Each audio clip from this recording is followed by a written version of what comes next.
നേഴ്സുമാരെന്തിനാ സമരം നടക്കുന്നത്? അവർക്ക് അടിസ്ഥാന ശമ്പള വർധനവുമായി ബന്ധപ്പെട്ട് നേഴ്സുമാർ സമരം നടത്തുമ്പോൾ ആരോഗ്യമന്ത്രി അവരിൽ ഇടപെട്ടോ? പ്രൈവറ്റ് ഹോസ്പിറ്റലുമായി ബന്ധപ്പെട്ട് കാര്യങ്ങൾ ചർച്ച ചെയ്ത് തീരുമാനിച്ചോ? എന്താ ഇവരുടെ സർക്കാരിന് അതിന് പ്രാപ്തി ഉണ്ടാവാഞ്ഞ്? രണ്ടാമത്തെ കാര്യം, ആശാ വർക്കർമാർ 285 ദിവസം സമരം കെടുക്കേണ്ടി വന്ന കേരളത്തിൽ ഇരുന്നാണ് ഇവർ പറയുന്നത്. ഇവരെ കൊണ്ട് ആകെ സാധിച്ച എന്താ?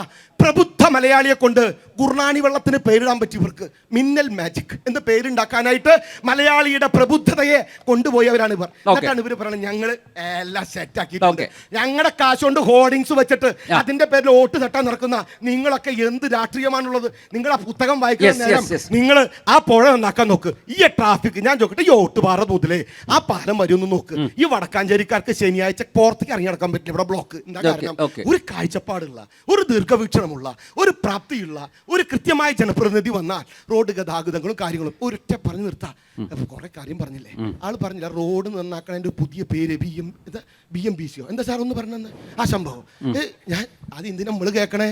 4.25 കൊല്ലം ജനങ്ങളുടെ തണ്ടലൊടിഞ്ഞു, മുതുകൊടിഞ്ഞു, നടുവൊടിഞ്ഞു, വണ്ടിയുടെ ആക്സിൽ ഒടിഞ്ഞു, ടയർ പൊട്ടി, എല്ലാം പൊട്ടി. എന്നിട്ട് ഇപ്പോൾ കുറച്ച് ടാറും അല്പം ഡോളറും കൊണ്ടുവന്നിട്ട് എങ്ങനെയുണ്ട് റോഡ്? 5 കൊല്ലം ഞങ്ങളുടെ തണ്ടലൊടിഞ്ഞതിൻ്റെ ഉത്തരവാദിത്തങ്ങൾ എടുക്കോ? 5 കൊല്ലം ഞങ്ങളുടെ മുതുകൊടിഞ്ഞതിൻ്റെ ഉത്തരവാദിത്തങ്ങൾ എടുക്കോ?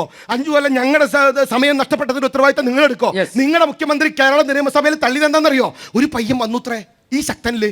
എന്നിട്ട് അമ്മേൻ്റെ വീട്ടിലേക്ക് പോവായിരുന്നു, പാലക്കാട്ടേക്ക്. അപ്പോൾ അമ്മയുടെ പറഞ്ഞു എന്ന്, അമ്മയുടെ അനിയത്തിൻ്റെ വീട്ടിൽ പോകുമ്പോൾ, അമ്മേ കേരളം യൂറോപ്പിനേക്കാൾ ഗംഭീരമായിരിക്കും. ആ യൂറോപ്പുകാർ കേൾക്കണ്ട, കെട്ടിട്ടടിക്കുക ചക്കനെ, മനസ്സിലാക്കിക്കോങ്ങള്.